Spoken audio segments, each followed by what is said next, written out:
வணக்கம். வேந்தரின் இளங்கதிர் காலை செய்திகளுக்காக வர்ணியா. ரீதா, முதலில் தலைப்புச் செய்திகள். ஆசிரியர்கள் இன்று பணிக்கு திரும்ப அரசு எச்சரிக்கை. போராட்டம் தொடரும் என ஜாக்டோ ஜியோ அறிவிப்பு.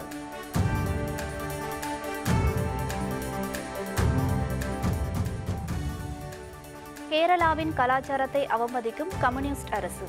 சபரிமலை விவகாரம் குறித்து பிரதமர் மோடி விமர்சனம்.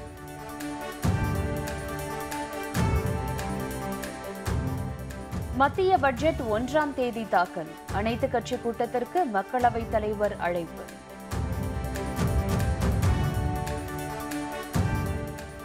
சிலை கடத்தல் தொடர்பான வழக்கு. அரசு மேல்முறையீட்டு மனு மீது உச்சநீதிமன்றத்தில் இன்று விசாரணை. கோரிக்கைகளை வலியுறுத்தி காலவரையற்ற வேலைநிறுத்த போராட்டத்தில் ஈடுபட்டுள்ள அரசு பள்ளி ஆசிரியர்கள் இன்று பணிக்கு திரும்ப வேண்டும் என தமிழக அரசு எச்சரிக்கை விடுத்துள்ளது. பழைய ஓய்வூதிய திட்டத்தை நடைமுறைப்படுத்த வேண்டும் என்பன உள்ளிட்ட 9 அம்ச கோரிக்கைகளை நிறைவேற்ற கோரி தமிழகம் முழுவதும் அரசு ஊழியர்கள் ஆசிரியர்கள் நடத்தி வரும் காலவரையற்ற வேலைநிறுத்த போராட்டம் 7வது நாளாக இன்றும் நீடிக்கிறது. இந்நிலையில் மாணவர்களின் நலன் கருதி போராட்டத்தில் ஈடுபட்டுள்ள அரசு பள்ளி ஆசிரியர்கள் இன்று பணிக்கு திரும்ப வேண்டும் என தமிழக அரசு எச்சரிக்கை விடுத்துள்ளது. இன்று பணிக்கு வராத ஆசிரியர்களின் பணியிடங்கள் காலி பணியிடங்களாக கருதப்படும் என்றும் நாளை முதல் தற்காலிக ஆசிரியர்கள் நியமிக்கப்படுவார்கள் எனவும் தெரிவிக்கப்பட்டுள்ளது. ஆசிரியர்களுக்கு அறிவுரை வழங்க நடவடிக்கை எடுக்க வேண்டும் என அனைத்து மாவட்ட முதன்மை கல்வி அலுவலர்களுக்கும் அறிவுறுத்தப்பட்டுள்ளது. இதனிடையே திட்டமிட்டபடி இன்று போராட்டம் தொடரும் என தெரிவித்துள்ள ஜாக்டோ ஜியோ அமைப்பினர் அரசின் நடவடிக்கைகளை சட்ட ரீதியாக எதிர்கொள்வோம் என்றும் தெரிவித்துள்ளனர். மதுரையில் செய்தியாளர்களிடம் பேசிய ஜாக்டோ ஜியோ அமைப்பின் மாநில ஒருங்கிணைப்பாளர் சுரேஷ், மிரட்டல் விடுக்கும் அரசுக்கு எதிராக போராட்டம் தீவிரமடையும் என தெரிவித்துள்ளார். கோரிக்கைகளை நிறைவேற்றுவது தொடர்பாக முதல்வர் பழனிசாமி தங்களை பேச்சுவார்த்தைக்கு அழைக்க வேண்டும் என்றும் சுரேஷ் வலியுறுத்தியுள்ளார்.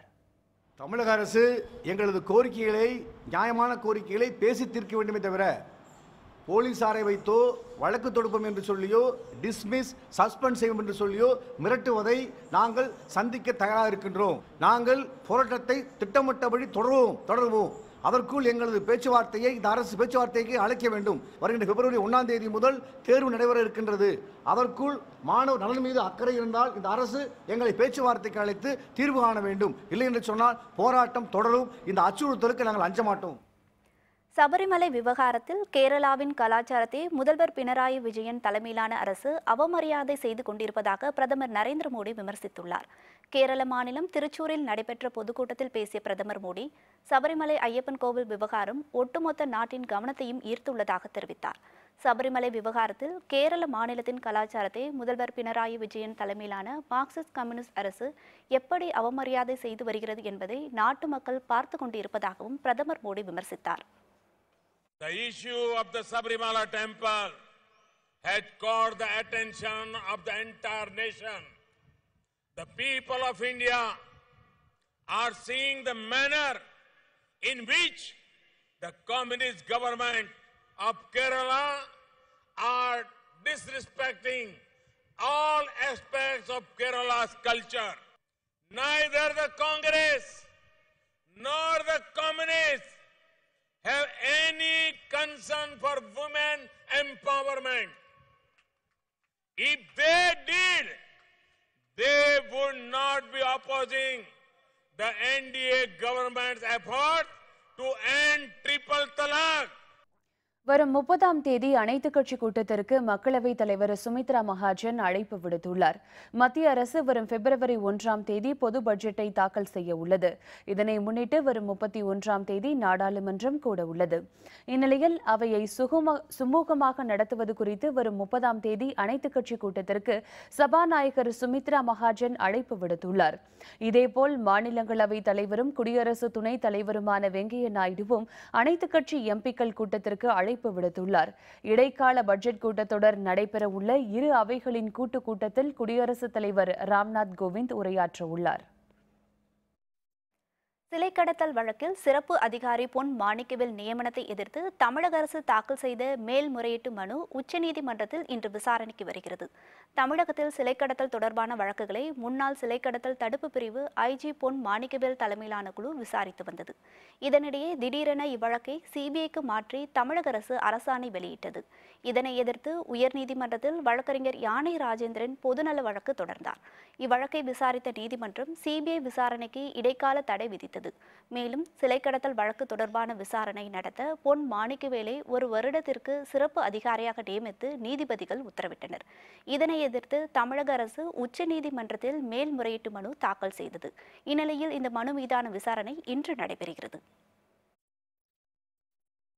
3 ஆண்டுகள் சிறை தண்டனையை எதிர்த்து முன்னாள் அமைச்சர் பாலகிருஷ்ணா ரெட்டி தொடர்ந்த மேல்முறையீட்டு மனு உச்சநீதிமன்றத்தில் இன்று விசாரணைக்கு வருகிறது. 1998ஆம் ஆண்டு நடைபெற்ற போராட்டத்தின் பொழுது பேருந்துகள் மீது கல்வீசி தாக்கிய வழக்கில் முன்னாள் அமைச்சர் பாலகிருஷ்ணா ரெட்டிக்கு சென்னை சிறப்பு நீதிமன்றம் 3 ஆண்டுகள் சிறை தண்டனை விதித்தது. சிறப்பு நீதிமன்றம் விதித்த தண்டனையை ரத்து செய்யக்கோரி உச்சநீதிமன்றத்தில் பாலகிருஷ்ணா ரெட்டி மேல்முறையீடு செய்தார். இந்த மனு மீது இன்று விசாரணை நடைபெற உள்ளது. ஜவுளி தொழிலில் 40 லட்சம் ரூபாய் வரை வரி விலக்கு அளிக்கப்பட்டுள்ளதாக மத்திய அமைச்சர் ஸ்மிருதி இரானி தெரிவித்துள்ளார். கோயம்புத்தூர் கொடிசியா வளாகத்தில் பன்னாட்டு ஜவுளி கண்காட்சியை தொடங்கி வைத்து பேசிய அவர், மத்திய மாநில ஜவுளித்துறை இணைந்து நடத்தும் இந்த கண்காட்சி ஜவுளி பொருட்களை உலக அளவில் எடுத்து செல்ல உதவும் என கூறினார். விசைத்தறிகளை நவீனப்படுத்த மத்திய அரசால் வழங்கப்பட்ட தொழில்நுட்பங்கள் 65% தமிழகத்தை அடைந்து இருப்பதாக அவர் தெரிவித்தார். விசைத்தறி கிளஸ்டர் அமைப்பை ஊக்குவிக்க தமிழக அரசு நடவடிக்கை எடுக்க வேண்டும் எனவும் ஸ்மிருதி இரானி கூறினார். Directly from the spinning mills, thereby avoiding the role of the middle person. And today I am happy to say that the government, which provides interest-free corpus fund up to 2 crore rupees for an SPV for Yarn Bank, today 42% of the entire country's allocation for support to Powerloom comes for the Yarn Bank scheme only to the state of Tamil Nadu. All the schemes presented to the people of India, most of the benefit has been accrued by establishments in the textile industry only in the state of Tamil Nadu. Rajasthan மாநிலத்தில் வேகமாக பரவி வரும் பறவை காய்ச்சல் நோய்க்கு பலியானவர்களின் எண்ணிக்கை 72ஆக அதிகரித்துள்ளது. ராஜஸ்தான் மாநிலத்தில் கடந்த சில மாதங்களாக பறவை காய்ச்சல் நோயால் பொதுமக்கள் அவதிப்பட்டு வந்தனர். இந்நிலையில் காய்ச்சலால் பாதிக்கப்பட்டோரின் எண்ணிக்கை குறித்து கணக்கெடுப்பு நடத்தப்பட்டது. இதில் கடந்த 1ஆம் தேதி முதல் 17ஆம் தேதி வரையில் 72 பேர் உயிரிழந்ததாக தெரிவிக்கப்பட்டுள்ளது. சுமார் 1856 பேர் காய்ச்சலால் பாதிக்கப்பட்டு பல்வேறு மருத்துவமனைகளில் சிகிச்சை பெற்று வருவதாகவும் தெரிவிக்கப்பட்டுள்ளது.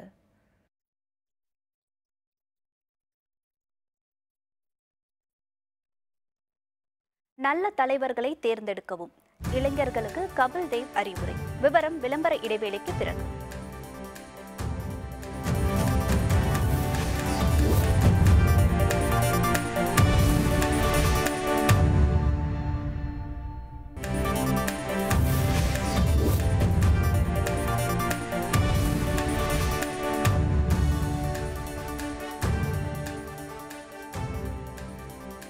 செய்திகள் தொடர்கின்றன. நாடாளுமன்ற உறுப்பினராக இருந்த வைகோ மக்களுக்காக என்ன செய்தார் என தமிழக பாரதிய ஜனதா கட்சி தலைவர் தமிழிசை சவுந்தரராஜன் கேள்வி எழுப்பியுள்ளார். சென்னை விமான நிலையத்தில் செய்தியாளர்களிடம் பேசிய அவர், இலங்கை தமிழர்களை கொன்ற கட்சிகளுடன் வைகோ கூட்டணி வைத்திருப்பதாக குற்றம் சாட்டினார். எய்ம்ஸ் மருத்துவமனைக்கு அடிக்கல் நாட்ட பிரதமருக்கு தகுதியில்லை என வைகோ கூறுவதை ஏற்க முடியாது என தமிழிசை தெரிவித்தார். மக்கள் பயன்பெற வேண்டும் என்பதற்காகவே எய்ம்ஸ் மருத்துவமனைக்கு பிரதமர் மோடி அடிக்கல் நாட்டி வைத்திருப்பதாகவும் தமிழிசை சவுந்தரராஜன் கூறினார். நீங்க பாராளுமன்ற உறுப்பினராக இருந்திருக்கிறீங்க, இவ்வளவு நாள் அரசியல் இருக்கிறீங்க. தென் பகுதிக்கு, நீங்கள் சார்ந்திருக்கின்ற தென் பகுதிக்கு இதை போல ஒரு பெரிய திட்டத்தை கொண்டு வந்தீர்களா? எதுவுமே செய்யல. சும்மா வாய் சவடால் மட்டுமே பேசிக்கொண்டிருந்தார். மோடி அவர்களுக்கு இவ்வளவு எதிர்ப்பை தெரிவிக்கிறாரு. எந்த கட்சியோடு கூட்டணி வைக்க வேண்டும் என்று நினைக்கிறீர்கள்? இலங்கை தமிழர்களை கொன்று குவித்த கட்சி காங்கிரஸ். அந்த காங்கிரஸ் கட்சி தலைவரே வரவேற்பாராம். தமிழக மக்கள் புரிந்து கொள்வார்கள். அவரின் அநாகரிக அரசியல் இனிமேல் தமிழகத்தில் எடுபடாது. கோரிக்கைகளை வலியுறுத்தி போராட்டத்தில் ஈடுபட்டு வரும் அரசு பள்ளி ஆசிரியர்களை பணியிடை நீக்கம் செய்வது ஜனநாயக விரோத செயல் என தமிழக காங்கிரஸ் கட்சி தலைவர் திருநாவுக்கரசர் கண்டனம் தெரிவித்துள்ளார். திருவள்ளூரில் செய்தியாளர்களிடம் பேசிய அவர், நாடாளுமன்ற தேர்தலை கருத்தில் கொண்டே மதுரையில் எய்ம்ஸ் மருத்துவமனைக்கு அடிக்கல் நாட்டப்பட்டுள்ளதாக கூறினார். மத்திய அரசு அறிவித்தது போல் தமிழகத்தில் தொழில் தொடங்காததால் 350க்கும் அதிகமான கல்லூரிகள் மூடும் நிலையில் இருப்பதாகவும் அவர் குற்றம் சாட்டினார். அதிமுகவும் பாரதிய ஜனதாவும் கூட்டணி அமைத்து போட்டியிட்டாலும் தனித்தனியாக போட்டியிட்டாலும் நிச்சயம் வெற்றி பெறாது எனவும் திருநாவுக்கரசர் தெரிவித்தார். அரசு ஊழியர்கள் ஆசிரியர்கள் போராட்டம் நடத்துகிறாங்க. இந்த போராட்டம் நடத்துகிற அரசு ஊழியர்கள் அது ஆசிரியர்களுடைய சங்க தலைவரை அழைத்து பேசி அவங்களுடைய பிரச்சனைக்கு தீர்வு காணுமே தவிர கேஸ் போடுறது, கைது செய்கிறது அல்லது பணியிலிருந்து நீக்கிறது, சம்பளம் தர மாட்டேங்கிறது, அதுக்கு பதிலாக மாற்று ஆட்களை வச்சு வேலை பார்க்குறது, இதெல்லாம் ஜனநாயக விரோதமான செயல்கள். அவங்களுக்கு தான் கோரிக்கைகளை கூப்பிட்டு முதலமைச்சரோ சம்மந்தப்பட்ட அமைச்சரோ அழைத்து பேசி பிரச்சனைக்கு தீர்வு காண வேண்டுமே தவிர பிரச்சனையை விட்டுட்டு பிரச்சனை பண்ணுறவங்களை தூக்கி ஜெயிலில் போட்டால் பிரச்சனை முடிஞ்சு போயிடுமா? தேர்தல் நேரத்தில் கூட்டணி குறித்து அறிவிக்கப்படும் என மக்கள் நீதி மய்யம் கட்சி தலைவர் கமல்ஹாசன் தெரிவித்துள்ளார். கடலூரில் செய்தியாளர்களிடம் பேசிய அவர், திராவிடம் என்பது ஒரு சில கட்சிக்கோ ஒரு சில குடும்பங்களுக்கோ சொந்தம் கிடையாது என தெரிவித்தார். அரசியல் காரணங்களுக்காக ஏழைகள் ஏழையாகவே பாதுகாத்து வைக்கப்பட்டுள்ளதாக தெரிவித்த கமல்ஹாசன், தங்களை யாரும் பின்னால் இருந்து இயக்கவில்லை எனவும் விளக்கம் அளித்தார். திராவிடம் என்பது இரு குடும்பத்தாருக்கோ 3 கட்சிக்கோ சேர்ந்தது அல்ல. திராவிடம் என்பது நாடு தழுவிய ஒரு விஷயம். அது ஒரு இனத்தை குறிக்கும் குறிப்பு, ஆந்த்ரோபாலஜிக்கல் குறிப்பு. அதை அரசியலாக்குனா அதுவும் செய்யலாம், எதை வேணா அரசியலாக்கலாம். ஆனால் திராவிடம் நாடு தழுவியது. அதை புரிஞ்சுக்கிட்டோம்னா தேசிய நீரோட்டத்தோடு திராவிடர்கள் இணைவதில் எந்த இதுவும் இருக்காது. திராவிடம்ங்கிறது சவுத் இந்தியா பூரா இருக்கு, நார்த் இந்தியாவிலையும் இருக்கு. பருத்தி பயிரில் வாடல் நோயின் தாக்குதல் காரணமாக விளைச்சல் கணிசமாக பாதிக்கப்பட்டுள்ளதால் தமிழக அரசு நிவாரணம் வழங்க வேண்டும் என ஈரோடு மாவட்ட விவசாயிகள் கோரிக்கை விடுத்துள்ளனர். பெருந்துறை அருகே உள்ள நல்லாம்பட்டி, சீனாபுரம், ஊஞ்சப்பாளையம் உள்ளிட்ட பகுதிகளில் 2000க்கும் அதிகமான ஏக்கர் நிலப்பரப்பில் பருத்தி பயிரிடப்பட்டு வருகிறது. இதனிடையே பயிர்களில் வாடல் நோய் தாக்கியதால் பருத்தி சாகுபடி கடுமையாக பாதிக்கப்பட்டுள்ளது. எனவே இந்த நோய் தாக்குதல் குறித்து வேளாண் துறை அலுவலர்கள் நேரில் பார்வையிட்டு அதற்கான மருந்துகளை பரிந்துரை செய்ய வேண்டும் என அப்பகுதி விவசாயிகள் கேட்டுக்கொண்டுள்ளனர். தமிழக அரசு உரிய நிவாரணம் வழங்க வேண்டும் எனவும் அவர்கள் கோரிக்கை விடுத்துள்ளனர். நாட்டையும் மக்களையும் நல்வழிப்படுத்த நல்ல அரசியல் தலைவர்களை தேர்ந்தெடுத்து இளைஞர்கள் வாக்களிக்க வேண்டும் என இந்திய கிரிக்கெட் அணியின் முன்னாள் கேப்டன் கபில் தேவ் அறிவுறுத்தியுள்ளார். வேலூர் மாவட்டம் ஆம்பூரில் நடைபெற்ற நிகழ்ச்சி ஒன்றில் கலந்து கொண்டு பேசிய அவர், இன்றைய காலகட்டத்தில் நாட்டிற்கும் சமூகத்திற்கும் நல்ல இளைஞர்கள் தேவைப்படுவதை குறிப்பிட்டார். இன்றைய தலைமுறையினர் அதிக நம்பிக்கையுடனும் உத்வேகத்துடனும் செயல்படுவது வரவேற்கத்தக்கது என அவர் கூறினார். சமூகத்தின் ஒற்றுமைக்காகவும் நாட்டின் வளர்ச்சிக்காகவும் இளைஞர்கள் மற்றும் மாணவர்கள் ஒற்றுமையுடன் செயல்பட வேண்டும் எனவும் கபில் தேவ் அறிவுறுத்தினார். தமிழர்களின் பாரம்பரிய கலைகளை நினைவுபடுத்தும் வகையில் ஈரோட்டில் ஓவிய பயிற்சி கல்லூரி மாணவ மாணவிகள் வரைந்துள்ள ஓவியங்களுக்கு பொதுமக்களிடையே வரவேற்பு கிடைத்துள்ளது. தமிழர்களின் பாரம்பரியம் மற்றும் கலாச்சாரங்களை விளக்கிடும் வகையில் யங் இந்தியன்ஸ் அமைப்பினர் உதவியுடன் ஓவிய பயிற்சி கல்லூரி மாணவ மாணவிகள் பல்வேறு ஓவியங்களை வரைந்துள்ளனர். பொதுமக்கள், வாகன ஓட்டிகள் மற்றும் மாணவர்கள் செல்லும் சாலைகளில் உள்ள சுவர்களில் இந்த ஓவியங்களை வரைந்து வருகின்றனர். இதன் மூலம் அழிந்து வரும் தமிழர்களின் பாரம்பரிய கலைகளையும் அடையாளங்களையும் பொதுமக்கள் தெரிந்து கொள்ள முடியும் என ஓவிய கல்லூரி மாணவர்கள் தெரிவிக்கின்றனர். நாகரிகம்லாம் இப்போலாம் அழிஞ்சிட்டு வருது. இதெல்லாம் சிட்டியில் அவ்வளோக்கா பார்க்க முடியறதில்ல. அதனால மக்கள் அதிகமாக போக்குவரத்து இருக்க இடத்துலலாம் போஸ்டருக்கு பதிலாக இந்த மாதிரி கலைகள்லாம் வரைஞ்சிட்டு வராங்க. பாரதியார், ஒயிலாட்டம், நம்ம பழைய நாகரிகங்கள்லாம் ஞாபகப்படுத்துகிற வகையில் இப்படி இளைஞர்கள் சார்பாக ஓவியங்கள்லாம் வரைஞ்சிட்டு வரோம். இனி செய்திகளின் தொகுப்பை காணலாம். தில்லியில் பிரதமர் மோடி தலைமையில் இன்று நடைபெற இருந்த மத்திய அமைச்சரவை கூட்டம் திடீரென ரத்து செய்யப்பட்டுள்ளதாக தகவல்கள் தெரிவிக்கின்றன. அமைச்சரவை கூட்டம் ரத்து செய்யப்பட்டதற்கான காரணம் குறித்து தகவல் வெளியிடப்படவில்லை. ஜம்மு காஷ்மீர் மாநிலம் சோபியான் மாவட்டத்தில் ராணுவ முகாம் மீது பயங்கரவாதிகள் தாக்குதல் நடத்தியதில் 2 வீரர்கள் படுகாயமடைந்தனர். தாக்குதலில் ஈடுபட்ட தீவிரவாதிகளுக்கும் ராணுவத்தினருக்கும் இடையே கடும் துப்பாக்கி சண்டை நடைபெற்றது. இதனையடுத்து தப்பியோடிய பயங்கரவாதிகளை தேடும் பணி தீவிரமாக நடைபெற்று வருகிறது. மக்களவை தேர்தலில் 14 மாநிலங்களில் போட்டியிட உள்ளதாக மேற்குவங்க முதல்வர் மம்தா பானர்ஜி தலைமையிலான திரிணாமுல் காங்கிரஸ் கட்சி அறிவுறுத்தியுள்ளது. மேற்கு வங்கத்தில் உள்ள 42 தொகுதிகளிலும் திரிணாமுல் காங்கிரஸ் வேட்பாளர்கள் போட்டியிடுவார்கள் என தெரிவித்துள்ள அக்கட்சி ஒடிசா உள்பட 14 மாநிலங்களிலும் வேட்பாளர்களை நிறுத்த உள்ளதாகவும் தெரிவித்துள்ளது. நெய்வேலி என்எல்சி நிறுவனம் 3வது சுரங்கம் அமைப்பதற்கு விளைநிலங்களை கையகப்படுத்துவதை ஒருபோதும் அனுமதிக்க மாட்டோம் என இயக்குநர் கௌதமன் தெரிவித்துள்ளார். சுரங்கம் அமைக்க விளைநிலங்களை கையகப்படுத்துவதற்கு எதிர்ப்பு தெரிவித்து விருதாச்சலம் அடுத்த தர்மநல்லூரில் நடைபெற்ற ஆர்ப்பாட்டத்தில் 40 கிராமங்களைச் சேர்ந்த மக்கள் கலந்து கொண்டனர். இதில் பங்கேற்ற பின் செய்தியாளர்களிடம் பேசிய கௌதமன் 3வது சுரங்கம் அமைக்கும் திட்டத்தை கைவிட வேண்டும் என வலியுறுத்தினார். காஞ்சிபுரம் மாவட்டம் மாமல்லபுரத்தில் நடைபெற்ற குங்ஃபு தற்காப்பு கலை போட்டியில் 200க்கும் அதிகமான மாணவர்கள் ஆர்வமுடன் கலந்து கொண்டனர். மாவட்ட அளவில் நடைபெற்ற போட்டியில் வேலூர், திருவள்ளூர், விழுப்புரம் உள்ளிட்ட பல்வேறு மாவட்டங்களைச் சேர்ந்த மாணவர்கள் கலந்து கொண்டு தங்களது திறமைகளை வெளிப்படுத்தினர்.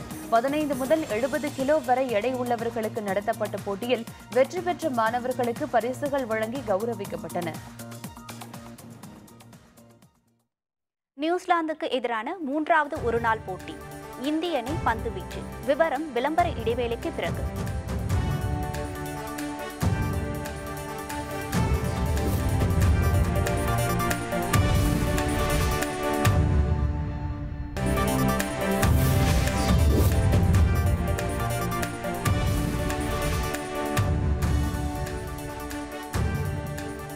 செய்திகள் தொடர்கின்றன.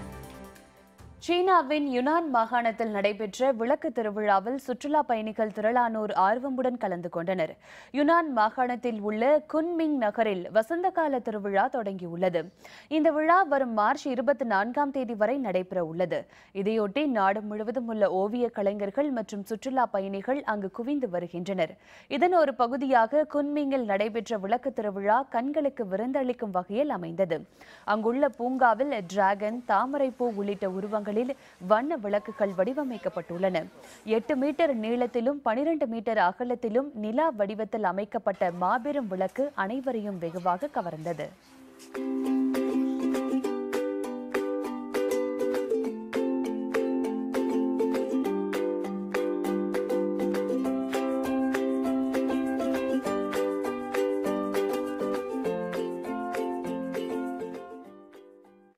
சீனாவின் சாஞ்சி மாகாணத்தில் கண்டறியப்பட்டுள்ள பனி குகைகளை பார்வையாளர்கள் ஆர்வமுடன் கண்டு ரசித்தனர்.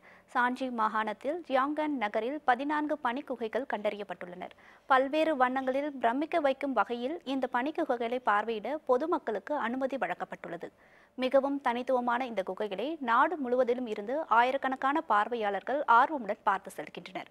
14 மாபெரும் பனி குகைகள் கண்டறியப்பட்டுள்ளது இதுவே முதல் முறை என ஆராய்ச்சியாளர்கள் தெரிவிக்கின்றனர்.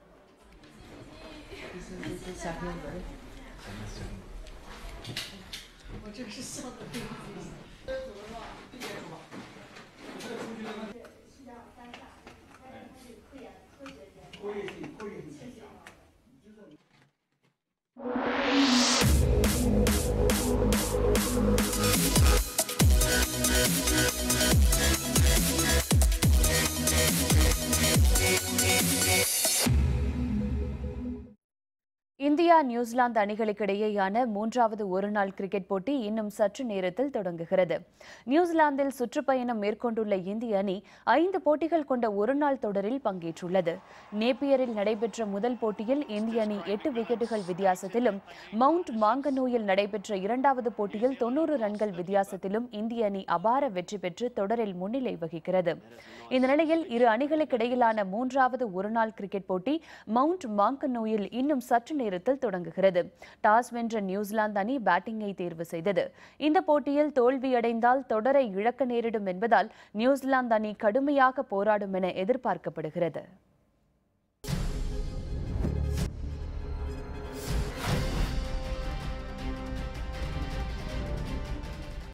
அகிம்சையை கொள்கையாக ஏற்று அறவழியில் போராடி சுதந்திரம் என்னும் 200 ஆண்டு கனவை நனவாக்கி கொடுத்த இரும்பு நெஞ்சம் கொண்ட ஆளுமை மகாத்மா காந்தி.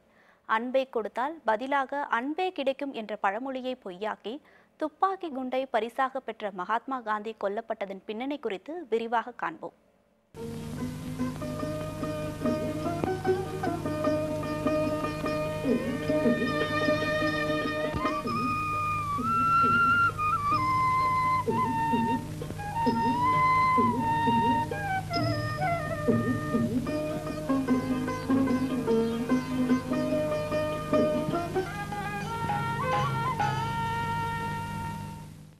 நாடு சுதந்திர காற்றை சுவாசிக்க தொடங்கி சரியாக 6 மாதம்தான் ஆகியிருந்தது.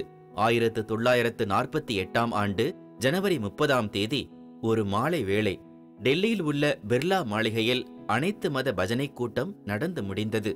காந்திஜி மெல்ல எழுந்து சென்றார்.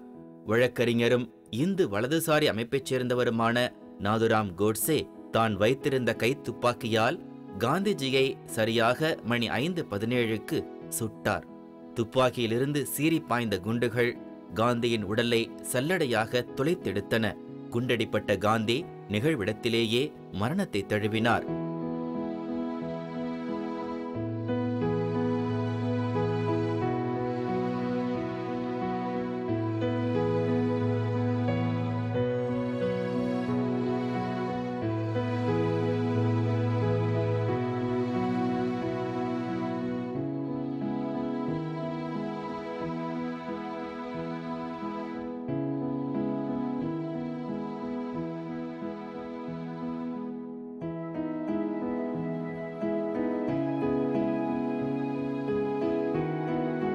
உண்மையில் அந்த செய்தியை முதலில் கேட்ட பலருக்கும் கூடுதலாக ஒரு தகவல் ஒட்டிக்கொண்டே சென்றது. காந்திஜியை சுட்டுவிட்டார்கள், காந்தியை சுட்டது ஒரு முஸ்லிம் என்பதுதான் அந்த வதந்தி. சரியாக தகவல் அறிந்த கவர்னர் ஜெனரல் மவுண்ட்பேட்டன் காந்திஜியை கொன்றவர் ஒரு இந்து என அறிவித்தார்.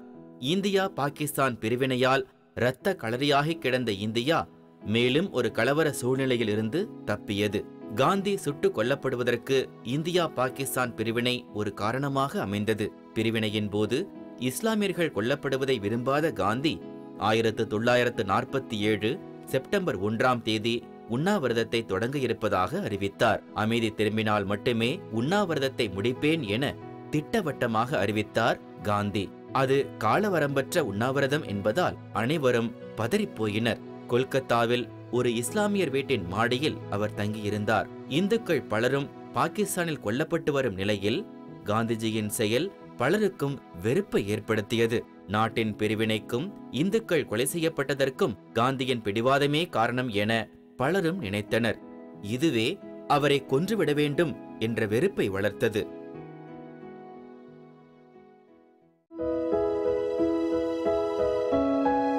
நாளை காந்தியை கொல்ல நடைபெற்ற முயற்சிகள். மீண்டும் தலைப்புச் செய்திகள். ஆசிரியர்கள் இன்று பணிக்கு திரும்ப அரசு எச்சரிக்கை. போராட்டம் தொடரும் என ஜாக்டோ ஜியோ அறிவிப்பு.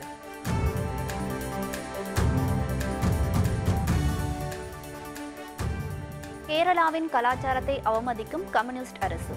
சபரிமலை விவகாரம் குறித்து பிரதமர் மோடி விமர்சனம்.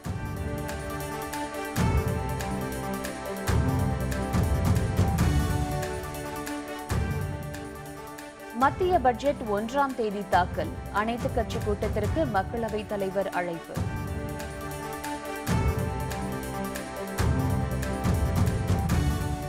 சிலை கடத்தல் தொடர்பான வழக்கு. அரசு மேல்முறையீட்டு மனு மீது உச்சநீதிமன்றத்தில் இன்று விசாரணை. இத்துடன் வேந்தரின் இளங்கதிர் காலை செய்திகள் நிறைவடைந்தன. வேந்தர் டிவி செய்தியை பதிவிறக்கம் செய்து முக்கிய செய்திகளை நேயர்கள் காணலாம். மீண்டும் பகல் 1:30 மணிக்கு உச்சிவேளை பகல் செய்திகளில் சந்திப்போம். வணக்கம்.